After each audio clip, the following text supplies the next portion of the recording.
Propaganda. It has been used to deceive minds across all cultures since the beginning of civilization.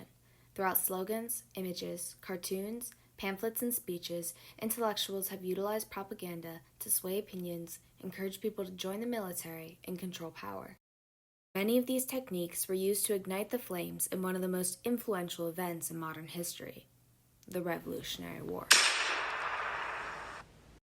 The colony's independence was officially declared on July 4, 1776 by the Continental Congress.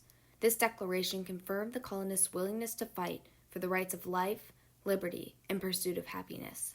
After 6 years of fighting, Britain was indebted and didn't have enough money to re-enter the war, so they began to negotiate. In 1783, the Treaty of Paris was signed, and America was officially granted independence from Great Britain. However, this documentary will analyze the importance of communication in the form of propaganda that led the colonists to initiate the War of Independence. Propaganda in 1765, calling for the repeal of the Stamp Act, propaganda in 1770, calling for justice for the Boston Massacre, and propaganda that was published after, pushing the colonists to fight for independence rather than reconcile with their motherland. In 1763, 7 years into the French and Indian War, the British defeated the French at the expense of their financial stability. To relieve the country's debt, Parliament passed many taxes against the colonists, such as the Sugar Act, the Stamp Act, and the Townshend Acts. These taxes were only imposed on British colonists living in the Americas, because the war was fought for their land. This outraged the colonists because they were promised equal rights to those in Britain, and had no representation in Parliament where the acts were passed, thus leading to retaliation in the phrase, "no taxation without representation." The Stamp Act stated that any paper product ranging from playing cards to official documents would need to be stamped, or it would be deemed either illegal or invalid. Along with protests against the acts, communication amongst the colonists allowed for verbal propaganda to be employed. At this time, two groups were formed: the popular faction, made up of the poor colonists, and the royalist faction, made up of wealthier families. Utilizing mouth-to-mouth communication, a few members from the popular faction started a rumor that the royalist faction was behind the Stamp Act to make more money. Obviously, this was not true, as Parliament started the tax. This idea spread like wildfire and gained support from nearly all of the popular faction, including two of Boston's largest gangs. Many of the royalist faction members were targeted, one of these being Peter Oliver, the stamp distributor for the Boston area. In the same year he was given this position, the Sons of Liberty made an effigy of Oliver and hung it from the Liberty Tree. Not long after people saw this sign of rebellion, mobs began to form and head into town. These protesters destroyed tax collector warehouses and built bonfires in front of Peter Oliver's home. When they ran out of firewood, they began to destroy his home and other homes of the royalist factions to fuel their fires. As word spread, mobs in other areas began to form. Rhode Island's nominee for tax collector resigned out of fear, and other tax collectors and stamp distributors were forced out of their homes right before they were destroyed. This use of verbal propaganda was useful in its physical destructiveness, while Benjamin Franklin's Britannia played a mind game with Parliament. Magna Britannia, her colonies reduced, is one of Benjamin Franklin's most prominent usages of propaganda. In it, Britannia represents Great Britain, while her severed limbs represent the English colonies. She is sliding off of the globe that she was once on top of.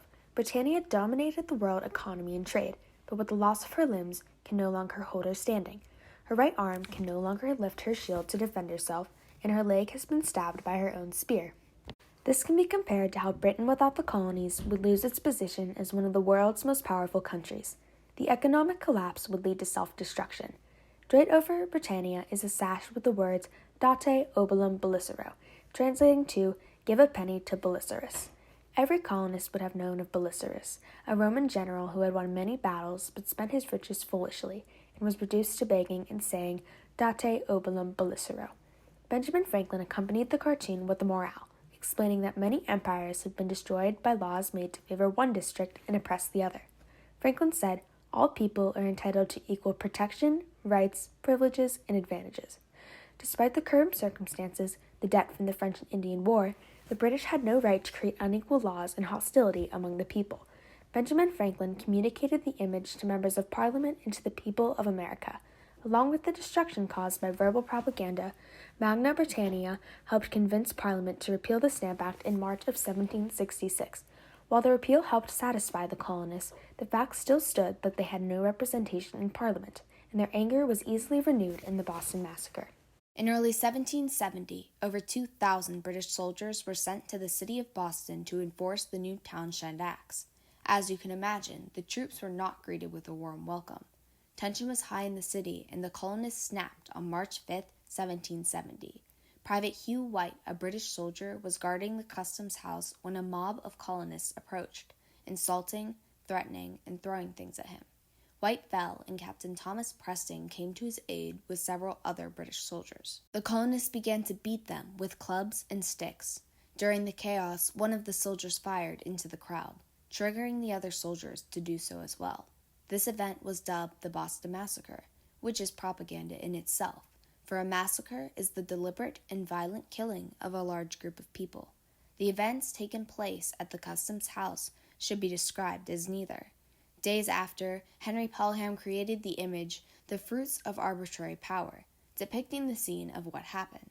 But propaganda artist Paul Revere modified the image as to further drive a wedge between Britain and her colonies. All the colonists in the crowd are dressed as gentlemen instead of in a more typical work attire, elevating their status. There is also a woman with a look of anguish on her face, emphasizing the British as barbarians. In the bottom left-hand corner, the body of Crispus Attucks, a former slave, is shown, but only in certain engravings is he depicted as having a dark complexion. The sky over the colonists is clear, while the sun's angle casts a dark shadow over the British. The soldiers appear to be in military formation, with their leading sergeant giving them the order to shoot. This, however, is inaccurate, as shots were fired in confusion and no order was ever given. Behind the British soldiers are the only two signs in the engraving. The first marked the customs house, reminding the viewer that the soldiers were guarding the king's money, and the second tagged Butcher's Hall, labeling the British as butcherers. In the window of one of the buildings is a sniper firing rounds at the mob. Collectively, these details communicated the British soldiers as savage murderers. Up until this point, propaganda had been used by colonists to fight for equal rights with the citizens who lived on British soil. This changed when the prominent pamphlet, Common Sense, was released by Thomas Paine, suggesting the only way colonists could have equal rights and a say in government was if they separated from Britain altogether. This led to colonists to fight for independence rather than British rights. Now that the Patriots had gained support from the 13 colonies, they were preparing for war. An army was needed, and to acquire one, the Patriots utilized communication in the form of bulletins that were full of propaganda to recruit soldiers such as Take Notice. At the top of Take Notice, to all the brave, healthy, and able-bodied men is written, the Army recruiters chose these positive attributes to put pressure on the men to join the war. A paragraph at the bottom of the bulletin explains the benefits of joining. Men who joined would be paid $60 in silver and gold for 1 year of service out of generosity. This payment is equivalent to $1,500 in today's currency. It goes on to say that soldiers would also receive handsome clothing and would be ensured of their comfort and safety. They would spend happy years exploring the beautiful parts of the continent, and when they returned home, they would have their pockets full of money and their head crowned with laurels. And Take Notice, propaganda is utilized throughout the usage of positive words and outright lies. They were not being paid to be praised by people, travel the continent, and to be dressed well, and to be fed. They were being paid to survive living conditions that were beyond terrible, with little food, sickness, and death. All these usages of propaganda helped unite the colonies against a common enemy. At the time, word traveled slowly, but verbal propaganda spread rapidly due to its shock factor. Propaganda in the form of an image, such as Magna Britannia, the Boston Massacre, and Take Notice, were spread by newspapers. Newspapers were the main source of communicated information for the colonists.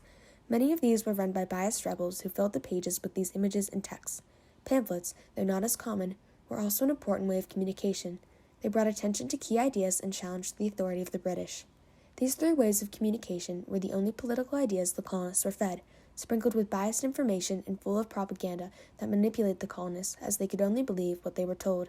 Without propaganda, communication between the colonies would not have been effective in turning the colonists against their motherland.